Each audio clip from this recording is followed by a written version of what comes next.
been spotted were not spotted. And if we say, as I think we'll have to, given what the registry says, that we're going to start the trial earlier, but they won't have their interpreters ready until the new year, and you deal with them in English, you deal with those who can give evidence in English, rather. What we would all still like is for you to try and call all the witnesses to the same incident consecutively. It makes life very difficult afterwards. Is that something that will? Well, I don't expect you to answer that straight away, but I think it's something we'd like you to consider. Well, thank you, Your Honor. Yeah, of course we would want to do that. Without rehashing the last trial, it was the interpretation that threw that off, because we had to just choose whoever could speak the standard Arabic at the time or in English. I think it will be less of an issue in this case, because the case is different in that it's not sort of three big incidents with many witnesses for each of those. It's a lot of incidents. It's a lot of little incidents which are fairly discrete, which rely on fewer witnesses per incident. So we will try to do that. If I could just go back to the translation, not to complain, but we did raise this early in order to try to get a head start. We sent a notice on 13 March, I believe, of the languages.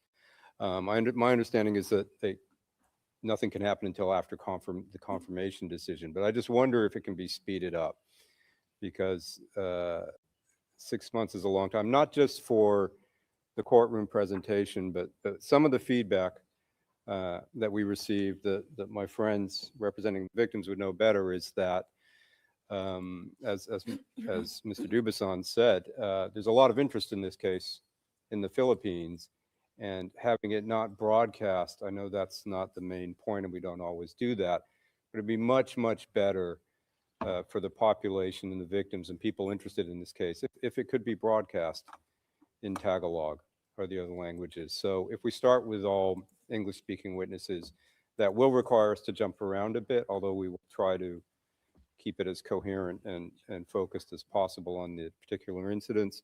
But it means at the start of the trial that some people won't be able to follow as well as they should, and that would be a shame. That would be, I think, part of what we try to do here is make this accessible to the population and for the situation in question. So if there's any way to speed that up, that would be excellent. Yes, well, as I said to Mr. Dubuisson, my understanding is that the court system in the Philippines operates in English, and if there is real interpret, I may say I was quite surprised. I rather was under the impression, and been told by people who come from the Philippines, that most people that did speak English, but I'm told that's what you all tell me that's wrong. But certainly the court system must therefore have ready and trained simultaneous interpreters. Yes, Your Honor. I have to say it was not something we had foreseen until we heard after the confirmation hearing and got this feedback. But it's also likely that some of the population from which a lot of the victims in this case were drawn do not speak English. It may be that most people do, but I again defer to my friends, but that some of the poorer community where many of the victims are from do not have a good command. Yes, all right. There's one other thing. I mean, it will be specified in the conduct of proceedings, but I note that a lot of these the witness evidence is in the form of suspect interviews. Right. Can I make it clear straight away, as I say, it'll appear in the conduct of proceedings, where there are lengthy interviews which wander all over the place in terms of topics and whatever. Before the witness is called, the chamber will expect to have a breakdown in schedule form of the topics which are to be gone through the witness in the order of which they are to be gone through, with a reference in a column to the pages in the actual interview, because, as I say, our experience, certainly my experience from the last trial, was that, as so often happens in such interviews, topics were returned to over and over again. So can I make that clear right away? Absolutely, Your Honor. We expected that. We've discussed how to do that best, and we plan to do that. I would say that affects, in the most part, 5 witnesses especially. And so we intend to provide very detailed summaries, and we'll put them in the format that the court, we will create those schedules, and we will also take care with the summaries for those insiders with lengthy transcripts. Right. And the last thing is, and I think that's a general comment, it really is incumbent, as I say, in particular because of this case, because of the health of the accused, that the evidence is kept to the minimum possible, and the chamber would not expect to hear from witnesses all saying the same thing. And I know Mr. Haynes objects to it, and I'll come back to that, but we'd expect as much use of Rule 68.3 and 68.2b, I think it is, as possible. Yes, we would plan that. That is something I was going to address. Yeah, we would like to, I mean, the experience of the last trials has seemed to work well. I think the jurisprudence, I won't go into it now to check, is so there is no unfairness whatsoever in using 68.3. It's available to both parties. It makes things more efficient in every way, and we intend to use it. In terms of the length and how much the witnesses need to testify, I think that may be something where we can cut that down. Some of these facts may not be in dispute about a particular murder. We may be able to narrow it to the issues in dispute, which would make the testimony much shorter if the actual fact of this murder or this incident is not in dispute, and we're talking about linkage, etc. So we may be able to speed it up. Yes, well, I'll come back to that when we come to your documentary. Yes, right. Mr. Haynes or Ms. Gibson. Nothing to add about that. Right. Ms. Mazzina, anything? No, Madam President, thank you. All right. Right. Next, then, the next topic is, well, I suppose I may as well deal with it here. Yeah.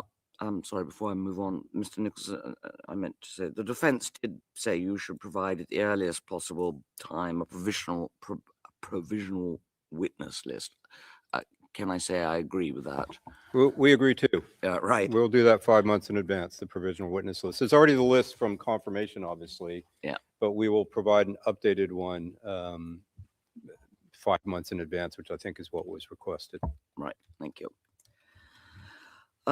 Okay. Expert witnesses. You seem to be, sorry, Mr. Nicholson, you again then. You seem to be calling an awful lot. On the face of it. I think all we want to say at this stage about it is this, that we're going to propose, I think, that there is a deadline of the 24th of August to provide a list of your experts and their reports, if possible. It would be helpful if, again, as in the Al-Rahman trial, defense and prosecution could agree on the nature. And yeah, well, I see Ms. Massino wants to say something in a moment. At the moment, it seems to me it's the defense and prosecution that could agree on the nature of the experts to be called. But I will say this. Firstly, if these are going to be experts that are not on the registry list, you should inform the registry as soon as possible who you want to, because more checks are being done these days on expert witnesses. So it's really important that the registry is given advance notice. Second, if objection is going to be taken by, and this applies to experts called on by both sides, to either the expert and the expertise of the particular expert or the content of the report, again, that must be notified to the trial chamber well in advance of the expert to be called. And if there's going to be any legal argument about it, particularly involving a voir dire, then that must be notified as early as possible. So that applies to both sides. Mr. Haynes, anything you want to say about that at the moment? Just a couple of things, and I do hope Mr. Nichols will forgive me if we are holding a conversation across the courtroom. It's merely the fact that we haven't had the opportunity to have a lengthy conversation, as he's already alluded to. I just wondered whether the prosecution experts have yet been instructed, how far advanced their reports are, and whether he's confident they could be served by the 30th of September of this year. Oh, well, we had in line earlier than that, actually. I'm grateful for that. The note I made was the 30th of September. I thought I said the 24th of August. 24th of August, yes. Yeah, I did. Mr. Nichols. Yes, we have instructed some of the experts. They are underway on their reports. I think we will definitely be able to meet the 24th for the list, which will likely be narrower than what we're looking at here. Part of it depends on some things in the works. As far as the provision of the reports, that it's hard for me to say. That may be difficult for some of them, the 24th of August, but we will Well, I think follow your orders. As I could say, it's moving. We have instructed the experts. They are working. I need to check, essentially, and I think we could meet that very likely for the most kind of important reports, but there may be a couple. There's a couple things where we're waiting on outside parties, and I leave it there, I think. Yeah, all right. Yes, Ms. Mercedes, you wanted to say something? Yes, Your Honor. Actually, was the same question that my colleague Haynes posed to the prosecution about if the experts were already instructed or not, for one very simple reason. Some of the experts are also interesting for us, so we were thinking of joint instructions to save time of the court. Maybe we will liaise with the prosecution and see what can be done yet. Thank you so much. Yeah. All right, and I'll say one other thing about experts at this stage. Again, it will appear in the conduct of proceedings, but that is this: if the side who's not calling the expert intends to show documents during the course of a cross-examination to an expert, they must be provided to the expert in advance of the hearing. As I say, that will appear in the conduct of proceedings. Right. The next item, is anybody want to say anything else on that? Does the registry, Mr. Dubuisson, want to say anything about experts other than obviously? Mr. Dubuisson, as you indicated, and rightly so, we currently have a vetting system which is much more advanced to circumvent any problems. So it would be worthwhile to be informed of experts ahead of time, so that through these three ways of vetting an individual, we can get from A to B. Thank you. Yes. Next, the use of AVL. The answer, I mean, I don't think I need to say anything else about it. Mr. Haynes, you say it should remain limited and subject to prior judicial authorization. What did you do during COVID? Stayed at home. Yes, and did everything on AVL. Yeah. I mean, I do have one, I hope, helpful observation, and that is, of course, the big difficulty with AVL in this case is the time difference. Yes. Ever since the 15th of May, my phone pings regularly from 4 o'clock in the morning onwards, and you can't get anybody after 4 o'clock in the afternoon. And I think it's going to apply both to those who appear on a video screen and those who are brought here, who are going to need, I think, a couple of days of acclimatization to the new time zone they're in.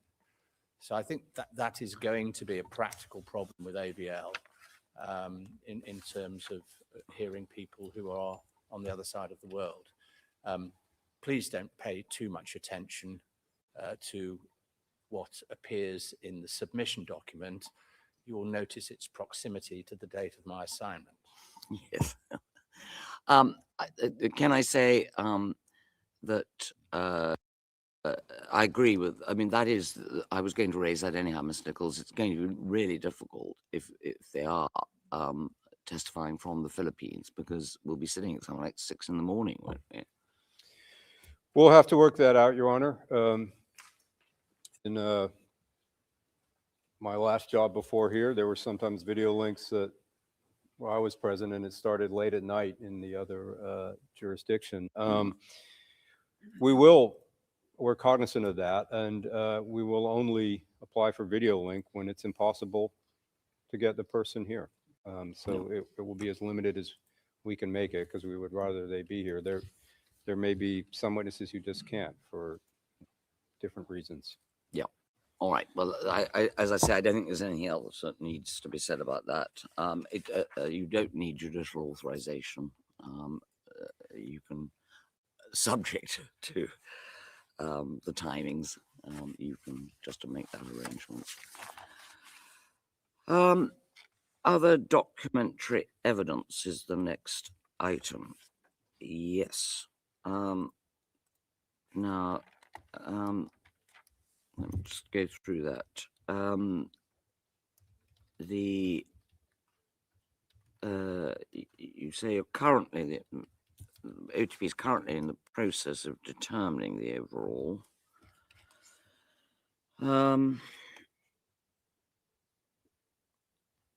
Yes, you've got 619 items on. Wait a minute, this is paragraph 13. Oh yes, it's it's the speeches. That's right. No, I'm trying to query with you. 197 speeches seems to me, on the face of it, and without it's probably not the right word, but it seems to me too much, particularly if they all say the same thing. And I think you need to consider fairly carefully whether you need all 197.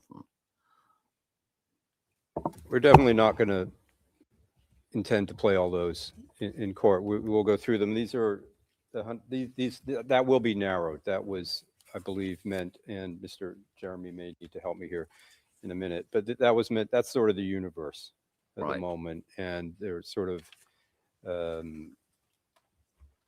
we will make careful selections. We don't intend to introduce, I'm sure, all 197 of those. Right.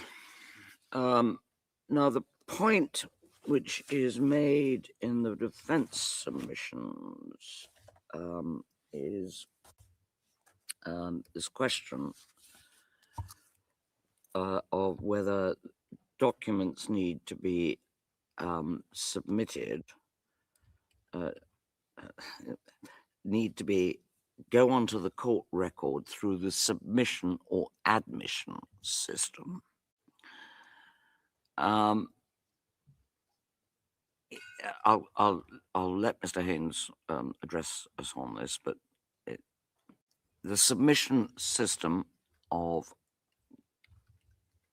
evidence getting onto the record is now court-wide. I think all trial chambers accept that's the way of doing it. However, as a result of the experiences in our last trial, where there was a whole lot of, in our view, unnecessary and irrelevant evidence that was dumped into the court record through largely the admission of very large documents, even though a witness had only spoken as to one page, or even worse, through the bar table motion. This chamber is going to try and find a fine line between the two systems, which we haven't quite worked out, but will appear in the conduct of proceedings. But one of the things that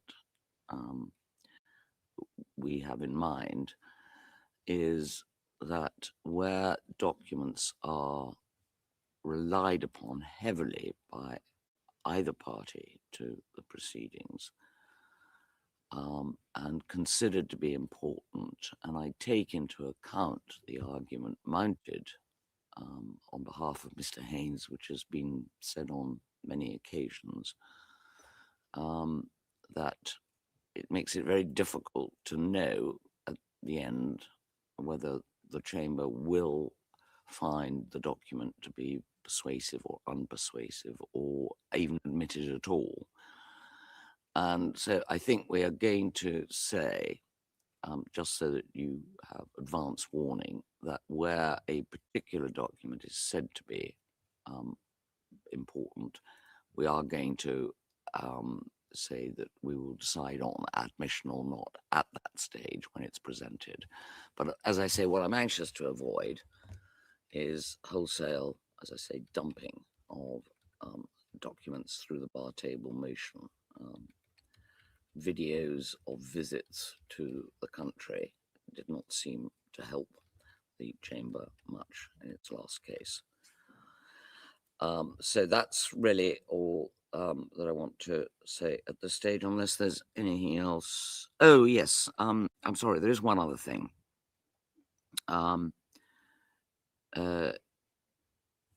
If you're going to want to introduce evidence from open sources, which includes Facebook or any other social media platforms, then we want to know if you're just going to put them in or whether you're going to be calling expert evidence.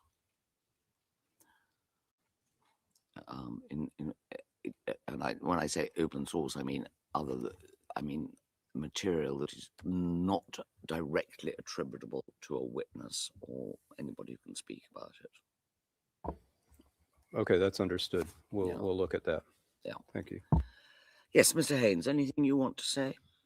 No, thank you, Your Honour. Right. Ms. Masida, anything you want to say? No, thank you. All right.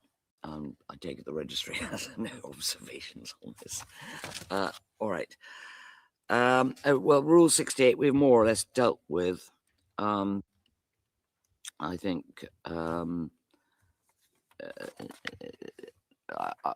I think we'll leave it to the parties to see what agreement can be reached on 68.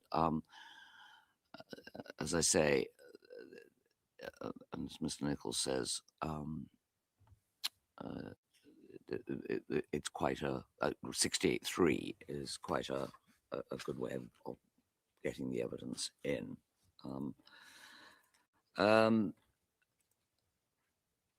And yes, and we encourage the parties to discuss that, really.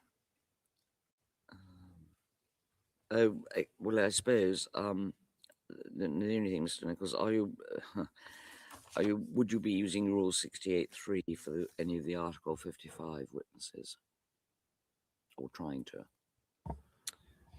Yes, that's possible. I think so. Yeah. All right. Well, I think we'll see where we get to that. Mr. Haynes, I don't expect any submissions on that at the moment. Agreed facts. Next. Happy to see that everybody is going to talk about this still.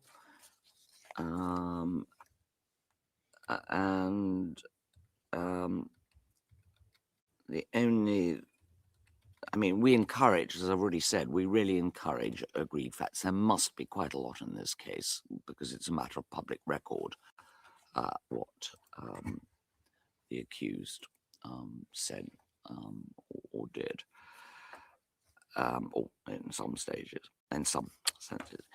The only question, I see that Ms. Masida, you submit that the legal representative of victims should have a say on this.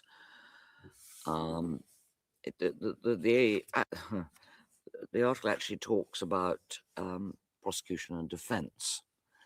I think if you want to, obviously you should be supplied with potential agreed facts.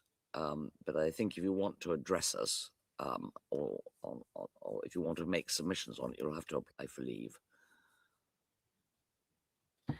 Thank you, Madam President. I am guided. If can I have 1 minute on this issue?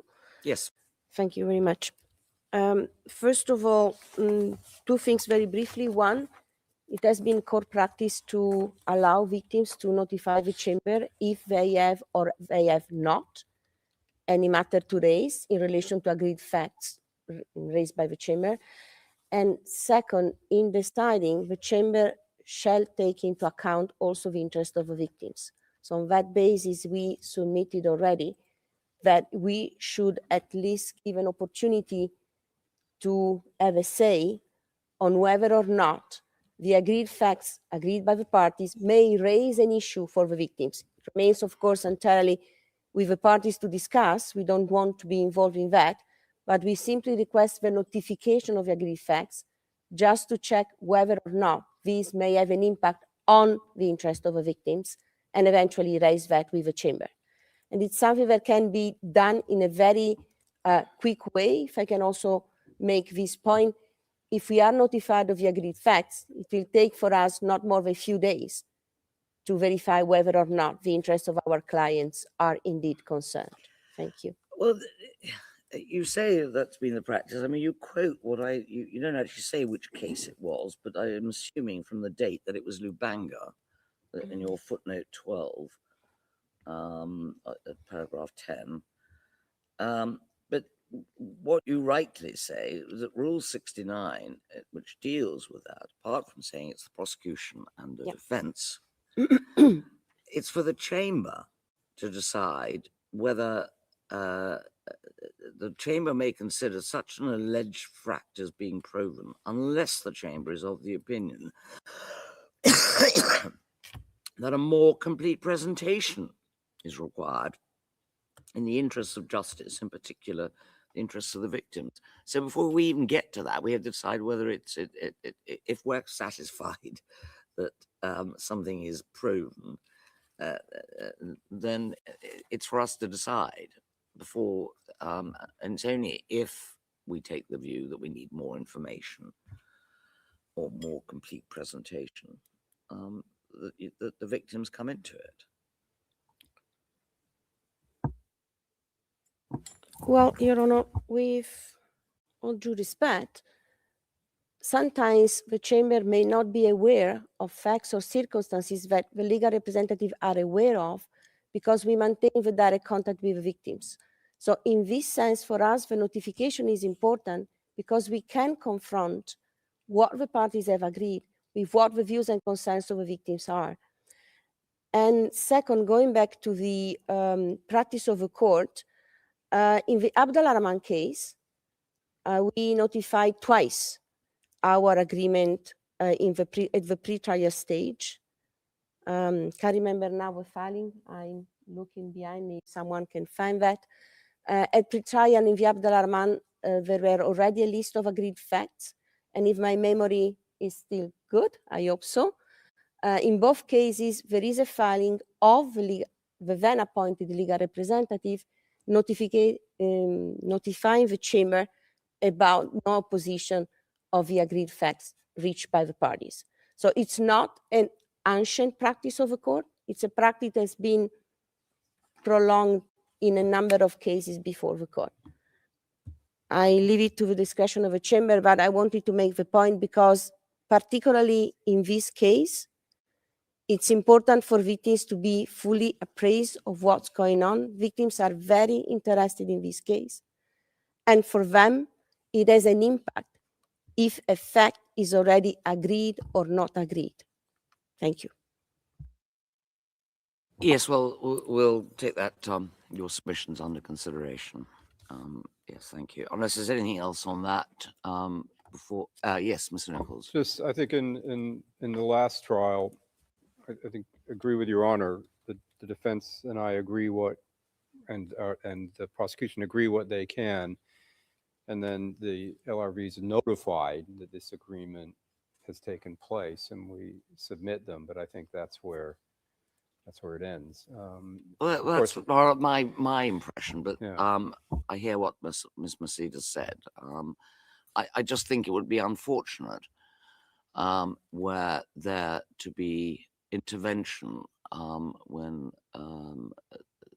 facts which have been agreed between the defense and prosecution, who are the parties to this trial, and with the laudable view of increasing the efficiency, I would be reluctant to see it being derailed at any stage. But as I say, we'll return to you on that, Ms. Maceda. All right, finally, before we take the break, languages, I think we've really discussed that, haven't we? Except the only thing that, Mr. Haynes, I was slightly surprised to see was that you wanted interpretation for your lay client, who, as I understand it, as president of the Philippines, ex-president of the Philippines, an ex-lawyer in the Philippines, speaks fluent English. He won't need interpretation. Right, thank you. Yes, unless there's anything else on interpretation, I think we've actually discussed that already. Anybody else want to add anything? No. All right, it seems to me, because we're then coming on to disclosure, which will be slightly longer, I think. We'll take the break at this stage and sit again at 11 o'clock. All right. Sorry, I'm just going to find it. Hours 22 to 23, Your Honor. Yes.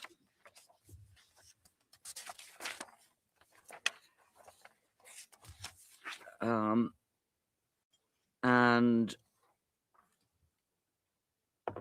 you're effectively still collecting evidence, and indeed want to re-interview.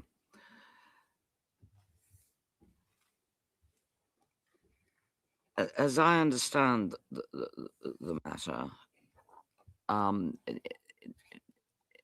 you have access to the Philippines. Could we maybe go into private session? Yes, a private session, please.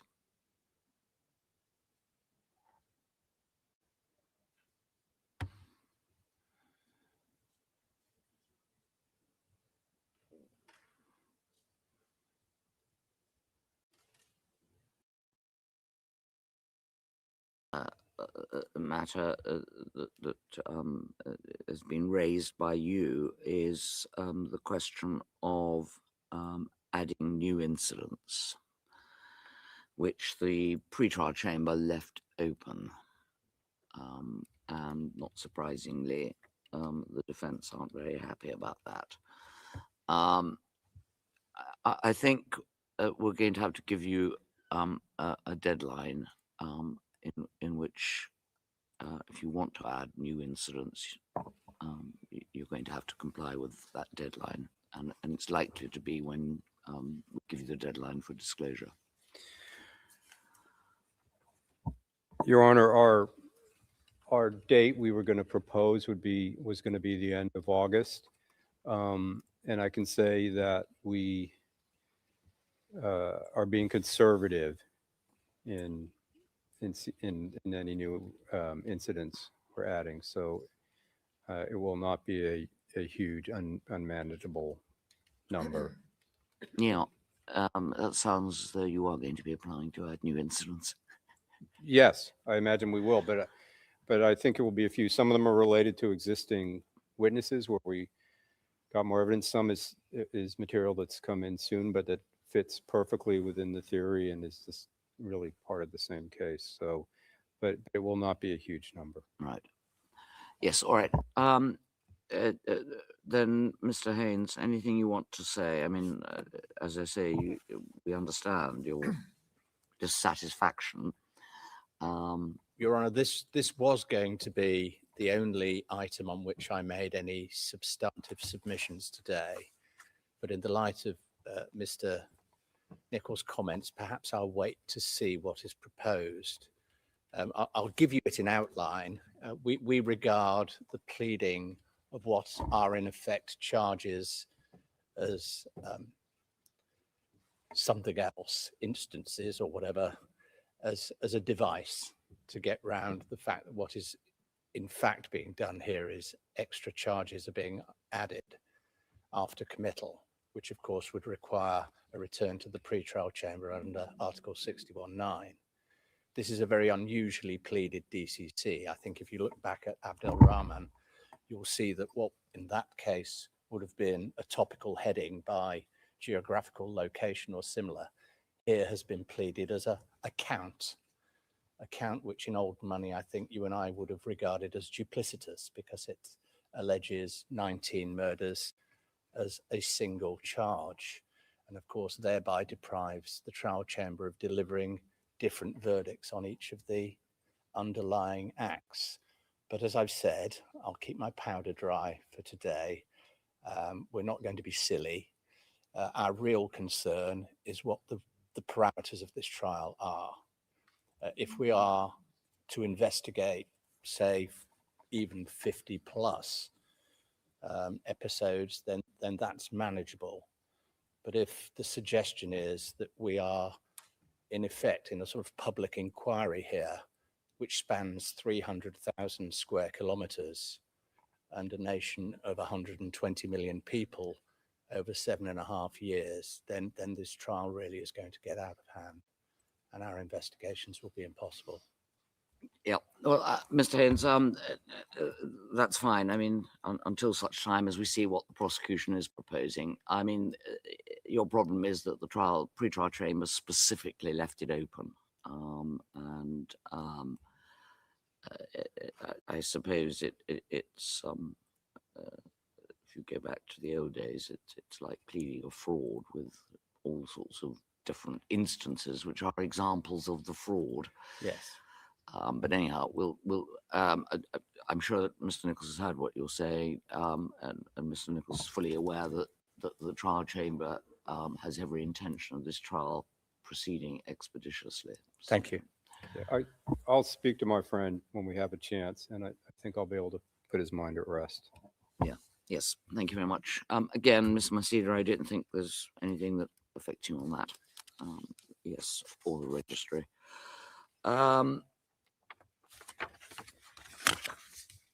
So,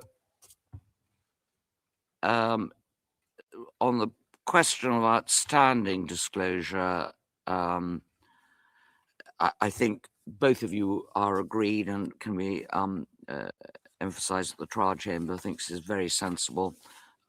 Disclosure will go on a rolling basis as before, and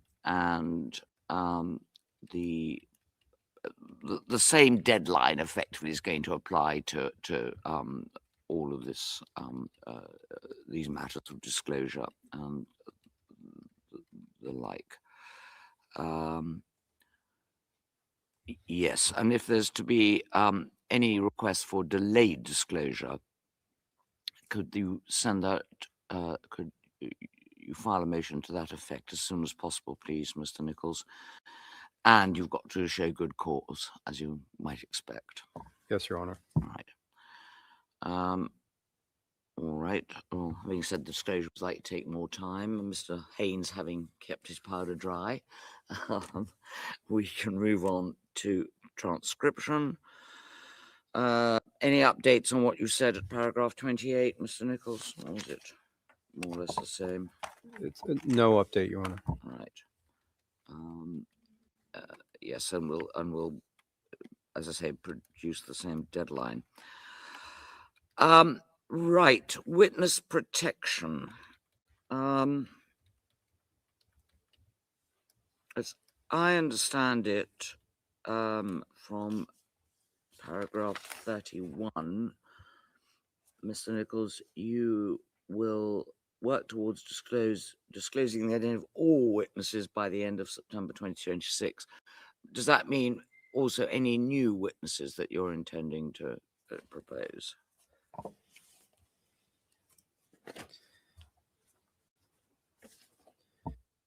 Yes, Your Honor. Right. I mean, if you want to give any updates, it ought to be, I suppose, in private session. Yeah, no, I don't think any updates. It's just, as you said just a moment ago, if we need to apply for delayed disclosure of an identity, we'll do that Right. as soon as possible. All right. And if there are going to be any discussions about that or anything which needs to be ex parte, then we'll deal with that at the next status conference, or anything that needs to go in private session.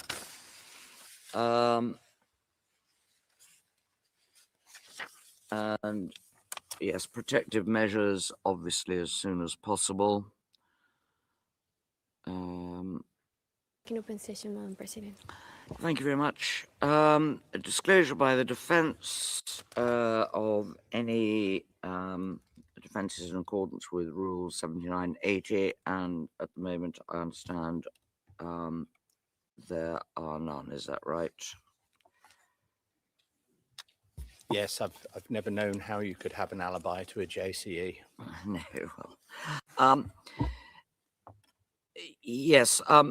In the conduct of proceedings, we'll deal with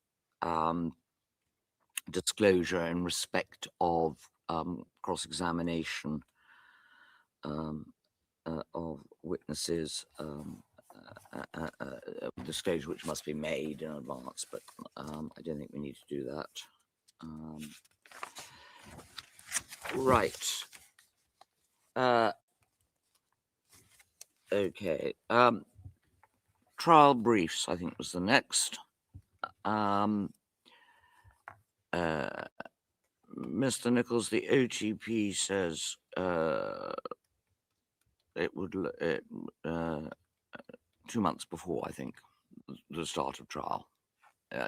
You say the 30th of September, if it happened to be the 30th of November. Yeah. And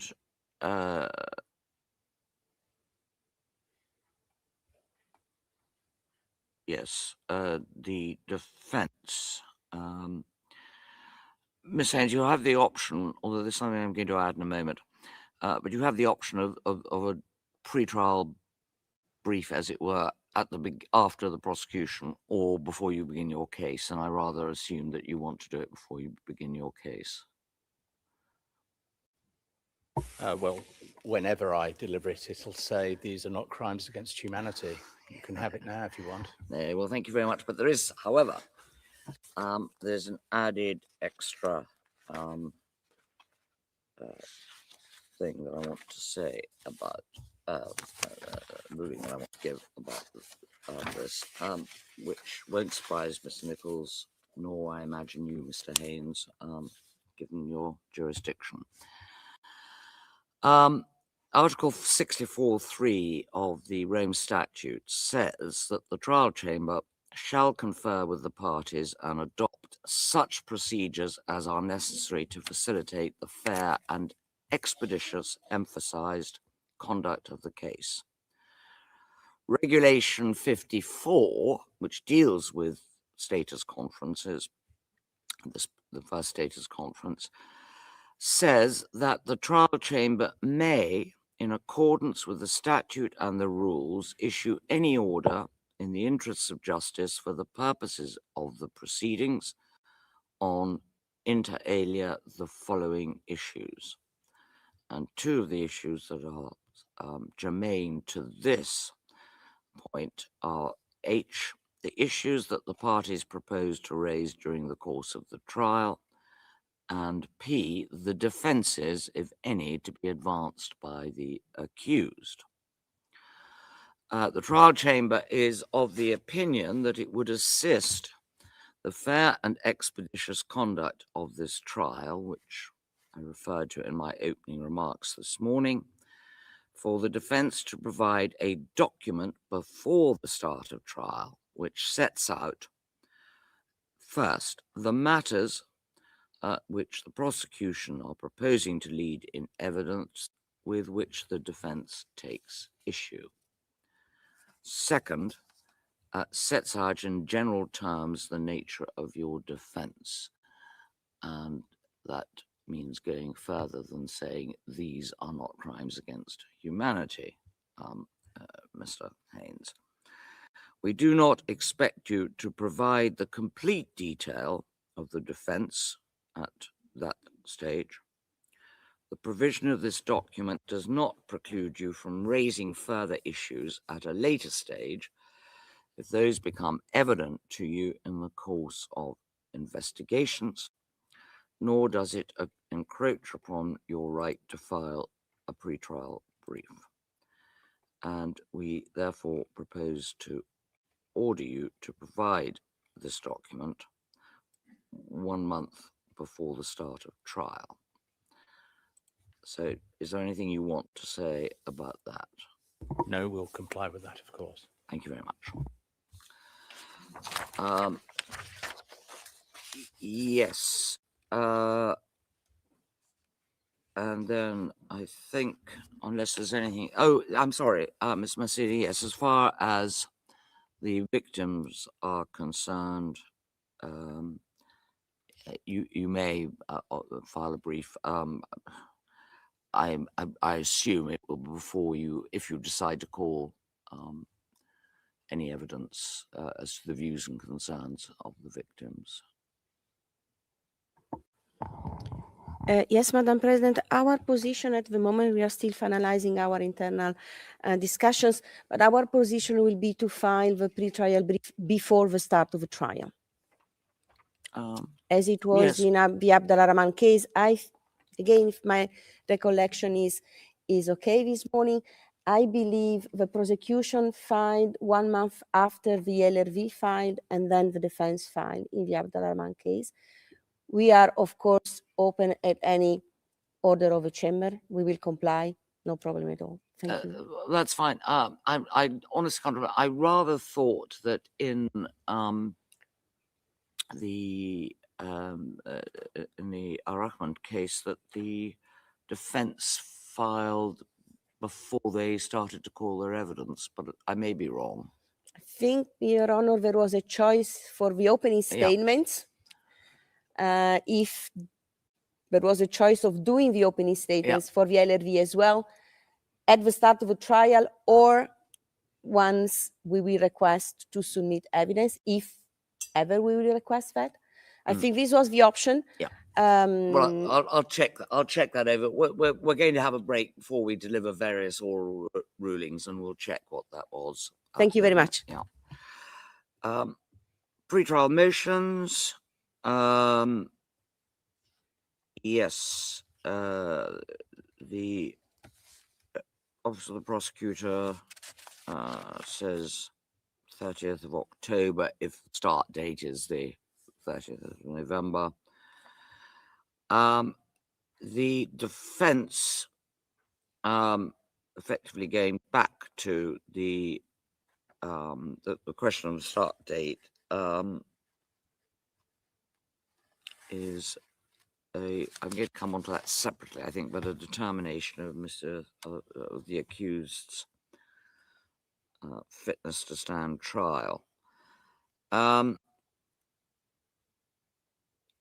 Yeah, I mean, do you want to say anything about deadline for the filing of motions?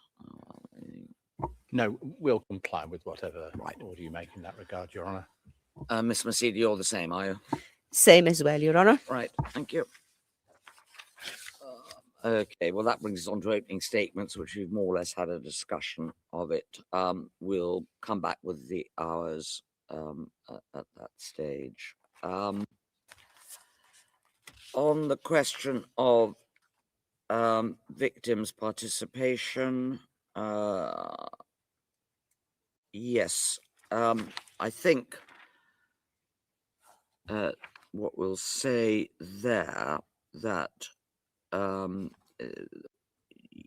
defense invites the deadline for applications by the victims to participate 30th of September 2026, and CLRV request until the end of the CLR case, or at least until the close of the prosecution's evidence. I think we're going to go, as we did in the Al Rahman case, say that it's going to be the end of the prosecution's evidence, unless there's any objection to that. Mr. Haynes. Perhaps a slightly different observation, and that is going back to the point that's still in the air, as it were, as to the parameters of the case as a whole. If this case does involve 49 incidents and 73 deceased, then even allowing for multiple dependents, one would expect the number of participating victims to be in the low hundreds and not the high thousands. And Ms. Gibson and I have had recent experience of the harm that can be done in admitting thousands of victims to participate in proceedings, only for them to find out in the reparations phase that none of them fall within the ambit of the convictions, if any. So I would hope there'd be some careful analysis on the part of those assessing these applications as to whether they fall within the ambit of this indictment as it is currently pleaded, because it's doing victims no favors to allow thousands and thousands of them to believe that they might receive compensation at the end of the day, when that is unlikely even at this stage. The other observation I would make, which comes from my experience in the Bemba case, is that multiple applications throughout the trial process overwhelm the defense, because we have to look at them and nobody else does. And we have to review them at a time when we're cross-examining other witnesses or presenting our own case. And so I would invite you to consider whether or not that, given the potentially relatively low number of victims who do qualify to participate in this case, whether that shouldn't be done before the trial starts. Right. Well, Ms. Masidi, yes, first of all, yeah, and then I think I'll go to the registry. Thank you, Madam President. Just very briefly, I wanted to recall that at the request of a pretrial chamber, the prosecution indicated that the number of incidents are only indicative of victimizations, and they are not to be considered an exhaustive list of potential victims. This was confirmed by the decision confirming the charges, and therefore I suspect, and these are our assumptions at the moment, that a high number of victims will manifest themselves for trial. And our assessment is done by, of course, having contact with the affected communities. And we can already indicate that a number of victims already enter in contact with us to manifest their willingness to participate in this trial. Second, Your Honor, if the prosecution is going to add new incidents, then at that point in time, victims will need time in any case to continue to manifest themselves for trial. So at the end of a prosecution case seems to us, as in previous cases, the most reasonable deadline in order to effectively grant the right of victims to participate in this trial. Thank you. Right. Does the registry have any observations to make on this?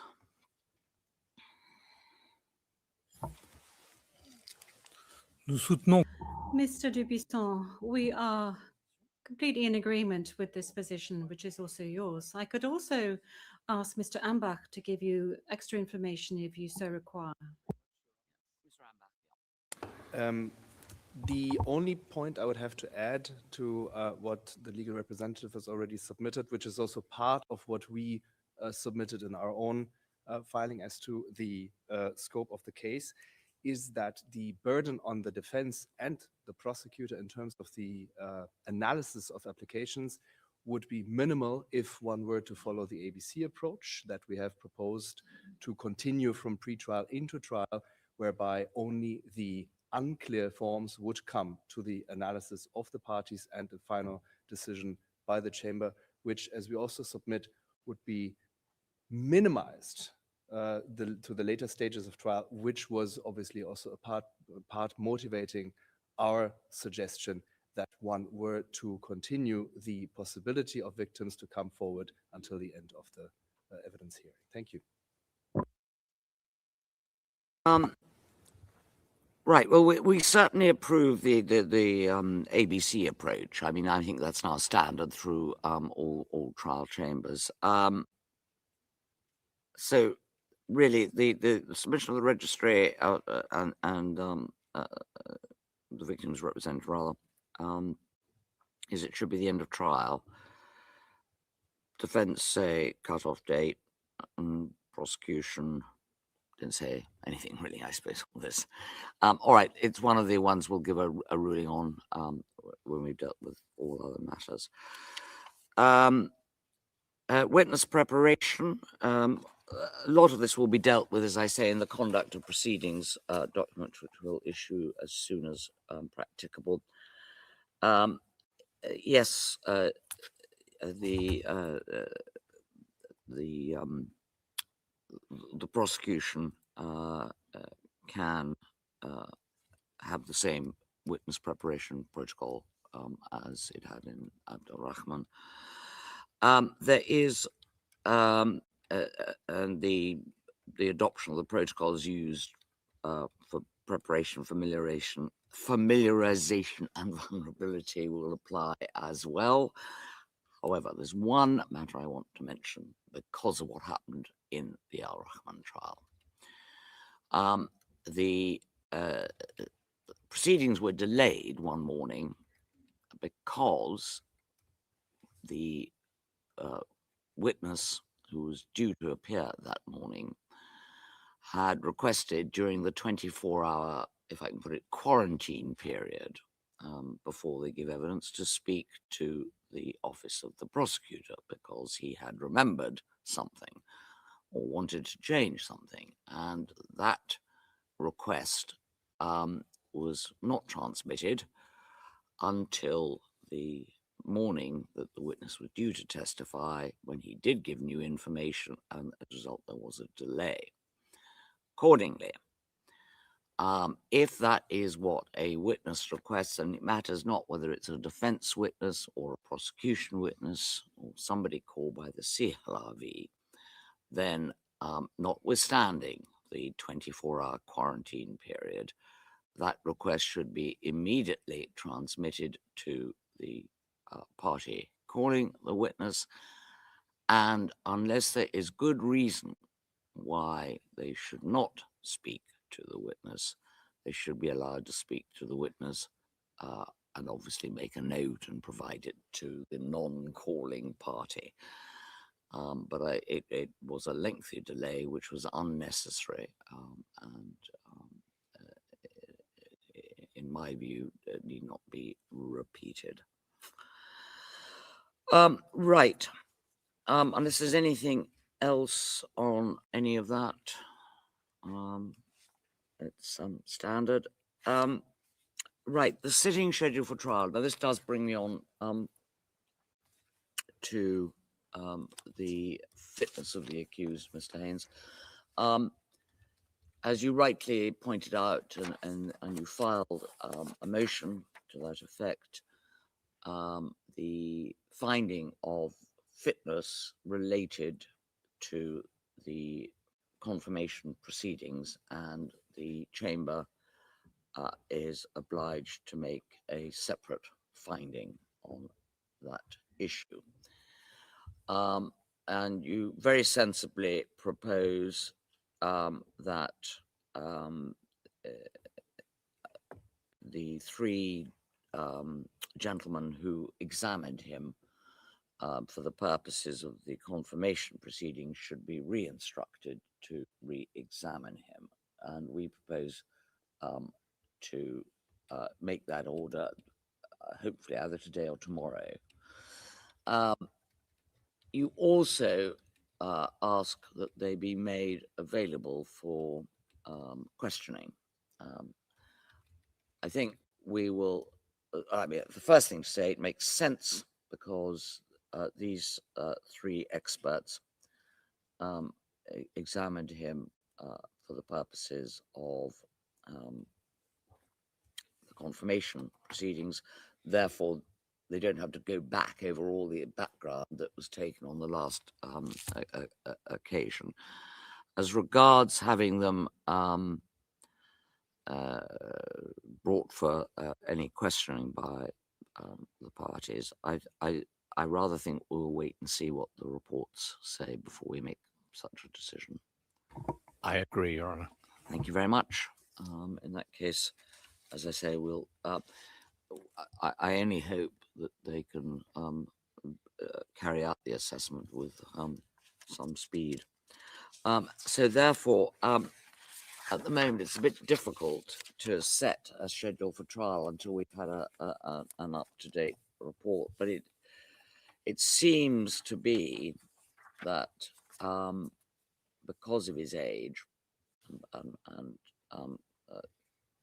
potentially medical problems, there will have to be a day off, and I see the suggestion is that it's in the middle of the week. But as I say, I'm reluctant at this stage, without further reports and without an assessment made by the experts of to set a schedule. So I propose to adjourn that until we find out what the situation is, unless anybody thinks differently. No, I'm taking silence as assent. The representatives of the victims finally want a secure and private remote room. I think you have to take that with the registry. I mean, if they can arrange that, that's fine by the trial chamber. It's not really a matter for us. The final matter was the suggestion by the prosecution of an alternate judge. I don't think that really is necessary. All right. Are there any other matters? We're going to adjourn, and I suppose we could try and do it before, just to go through the rulings we're going to make. Just give me about the experts examining him. Well, you've made your decision, so no. We would have, but you've made your decision. It didn't occur to me that you were going to object, but we had something. No, we accept that. The one point I would make very briefly is we would hope that your honors would instruct the experts. We would not agree with the defense's proposed letter of instruction Oh, I in see. its entirety. Yeah, I forgot And about that. some yeah. of the points we feel we would take issue with, but so we think Your Honor should do the instruction according to the test from Strugar and Hodzich and Bagbo. And so appreciate the trying to save time and be helpful, but we would not agree with this letter going as is. Yes, all right. All right. And in fact, quite rightly, of course, people are going to be concerned with the registry. Is there anything you want to say on that, Mr. Dubuisson? No, Mr. Dubuisson. No, I believe that to find experts that are immediately available and who know the interested party, I think that this is the best solution. And today, I do not believe that they will deviate very much from the previous recommendations. Well, yes, we'll have to see what they say rather than anticipating it. Okay. Yes, Mr. Haynes. All right. So the prosecution doesn't much like your letter, so I think the chambers will write. we were only trying to be helpful. Yes, thank you. All right. Yes, I'm sorry, I forgot about that. All right.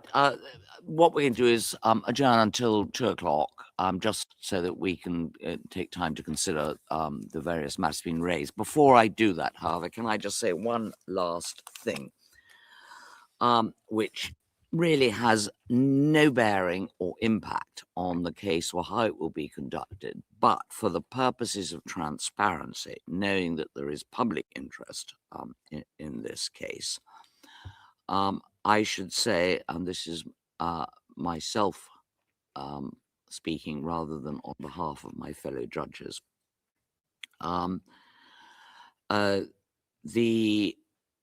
it's probably well known that the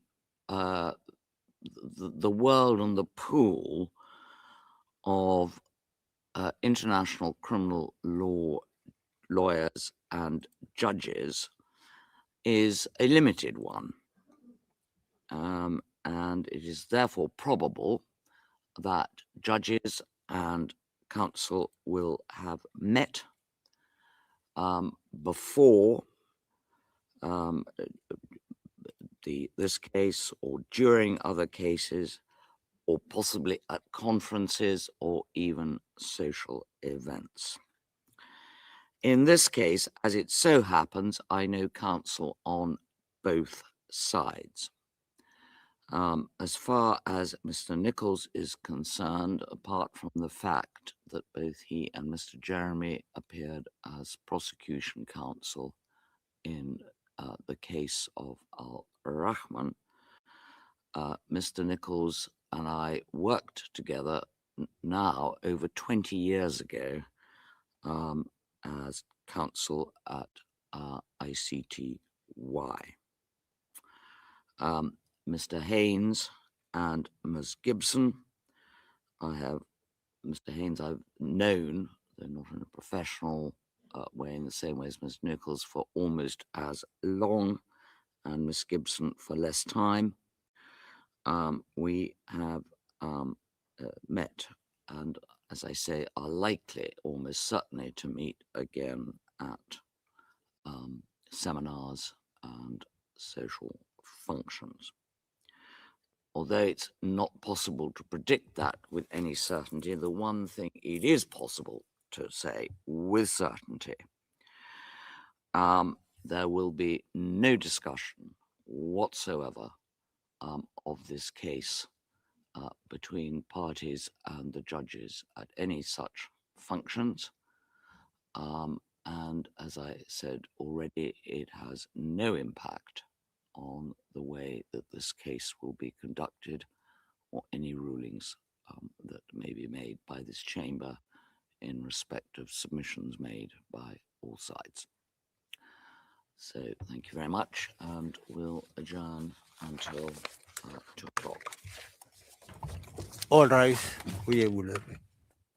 As well as victims in pre-trial. Now, we had in mind, and I just want to hear at this stage if there's any objection, to make various orders,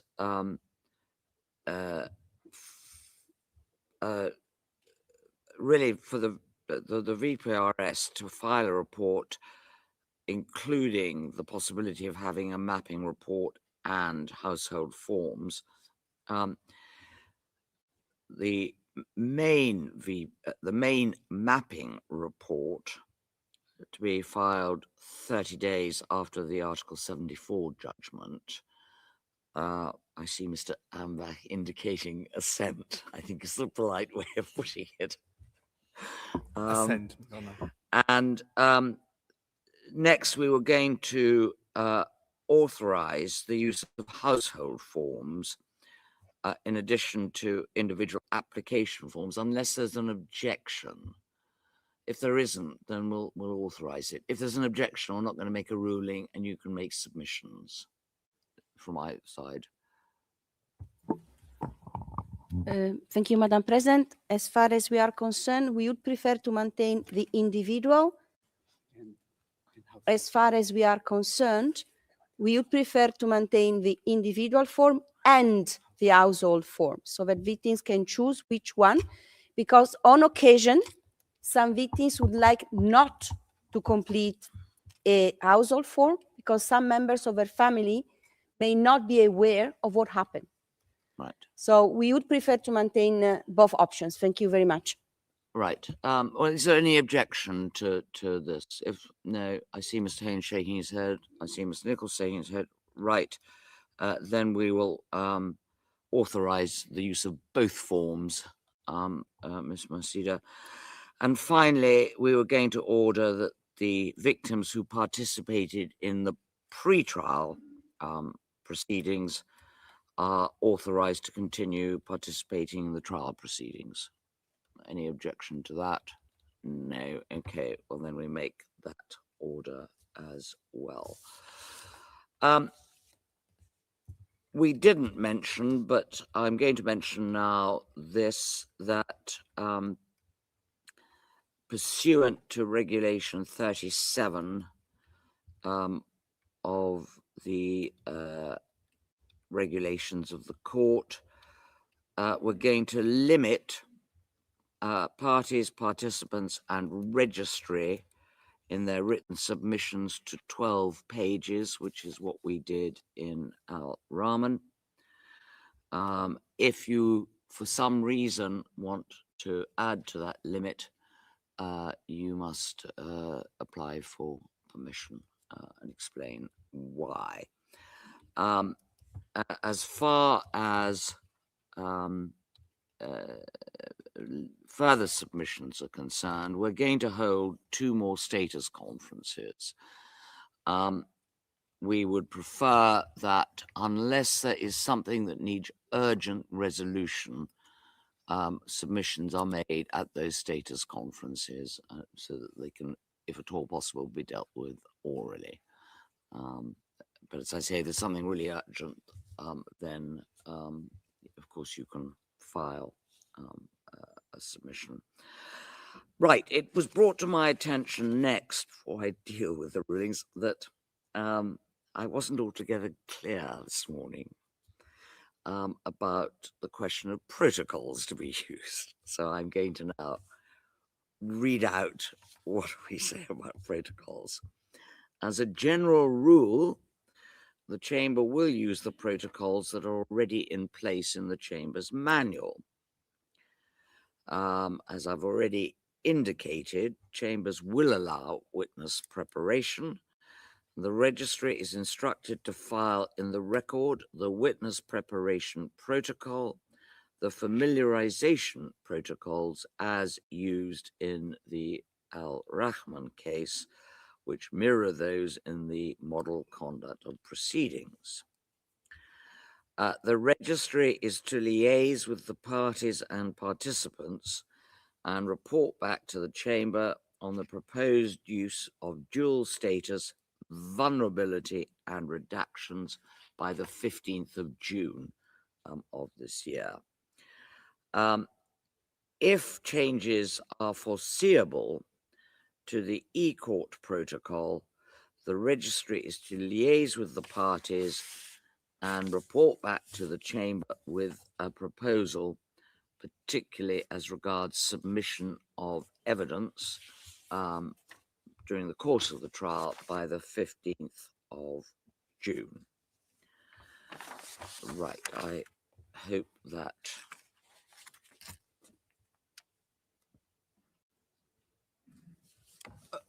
yes, sorry, and I forgot to say that the cutoff. No, I was about to say that actually, but anyhow,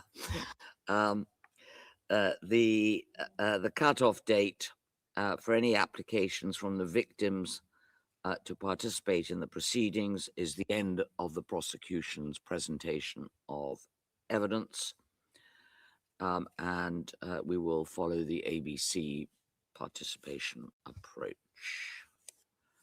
Right. As far as the fitness, the assessment of the fitness of the accused to stand trial, what we decided to do is that in the light of the short discussion, it would be preferable if the parties could liaise together and prepare a proposed joint letter of instruction. We were going to do it ourselves, but then we thought that you might then want to object. So it's probably simpler if the two of you can come to an agreement. We would like that, please, by Friday of next week, which is the actually no, I think we said a week today. What's a week today? 3rd of June. Yeah, yeah. Sorry, my fault. Not Friday. Wednesday, the 3rd of June. And registry, we would be grateful, please, if you could contact the experts immediately to check on their availability and let us know by the end of the week. That's the 3 experts who saw him before. Right, as regards, first of all, then to the decisions we've come to, the start of trial, we are prepared to accede to the prosecution's application of the 30th of November as the start of trial. The trial will run on a daily basis until the judicial recess or thereabouts. We have to wait for the report on the accused's fitness, and they will specifically be asked to, if they find him fit to stand trial, about the proposed sitting. The chamber would obviously like to sit, subject to witness problems, 5 days a week. But we note the recommendations that were made for the confirmation hearing. And so it may well be that we'll have to adjust it if we have to have a day for the accused not to be in court each week. That doesn't necessarily mean it won't be a sitting day, because we can use that day to deal with any administrative matters or any legal arguments that are due to take place, subject, of course, to the accused waiving his right to be present.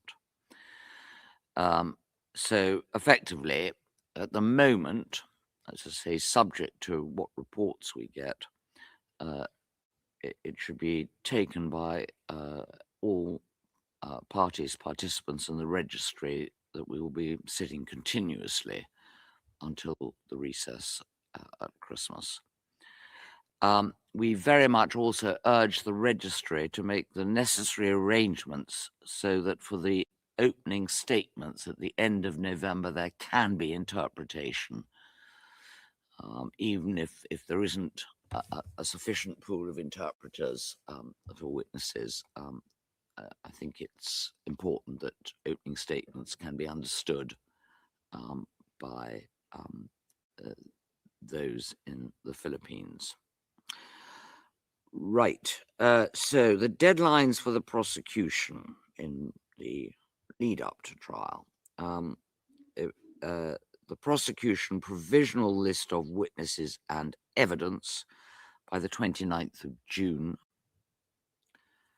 Its trial brief, final list of witnesses, and list of evidence relied upon in the trial, 31st of August, which is 3 months before the trial.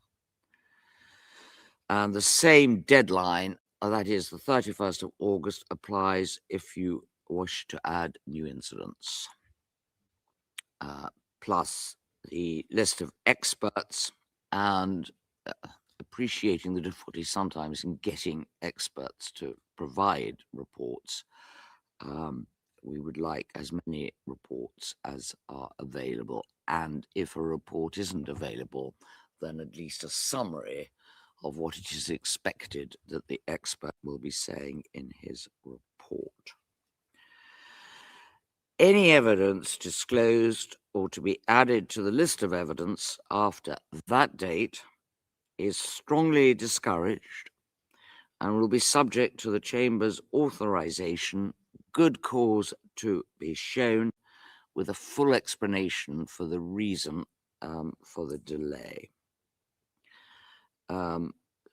Simply a reminder that disclosure of exculpatory evidence and Rule 77 should be done on a rolling basis. After our discussion this morning, review your evidence to make sure that we avoid having repetitive, irrelevant, or over voluminous evidence.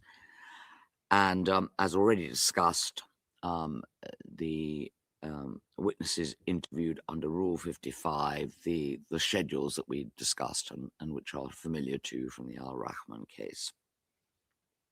As far as pretrial motions are concerned, if there is any issue that needs resolution before the start of the proceedings, pursuant to Rule 134, 1 and 2, again, cutoff date 31st of August.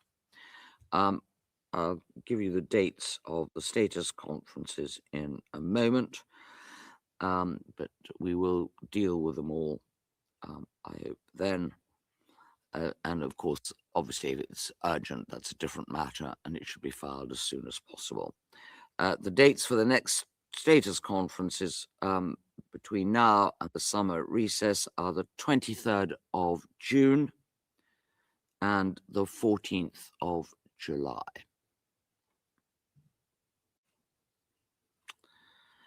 As indicated this morning, the defense's indication of issues and defense to be provided by the 30th of October. The legal representative of the victims' trial brief, 28th of September. As far as agreed facts are concerned, we're not going to set a deadline, but we will review the position at each of these status conferences. We echo or repeat our hope that you can reach a substantial number of agreed facts. Having considered Ms. Masida's representations, the LRV can receive notification of what facts have been agreed and can make submissions on this, which the Chamber will consider. As far as the conduct of proceedings is concerned, I've mentioned some matters. There will be other matters dealt with in that. Effectively, it will be it's intended that it will very much be the same model as that in the Al-Rahman case, which also models the Model 1 in the Chamber's manual. But if anybody wants to suggest amendments to it, they must do so by Friday, the 5th of June. So in other words, next Friday. Um, uh, I mentioned this morning that we were thinking of trying to find a balance between the submission and admission process. But I'm reminded I think that the conduct of proceedings and indeed the Chamber's manual states that where there are documents which the Chamber or the parties consider are important ones, it can be, whether or not it will be admitted, can be dealt with at the time that the document is tendered. But I really do emphasize we don't expect to be drowned in documents. So those are the rulings, unless anybody thinks I've missed anything out that I said I'd give a ruling on. And unless there are any other matters, that concludes today's status conference. Nobody got any other matters? No, right. Yes, thank you all very much. All right, we will agree.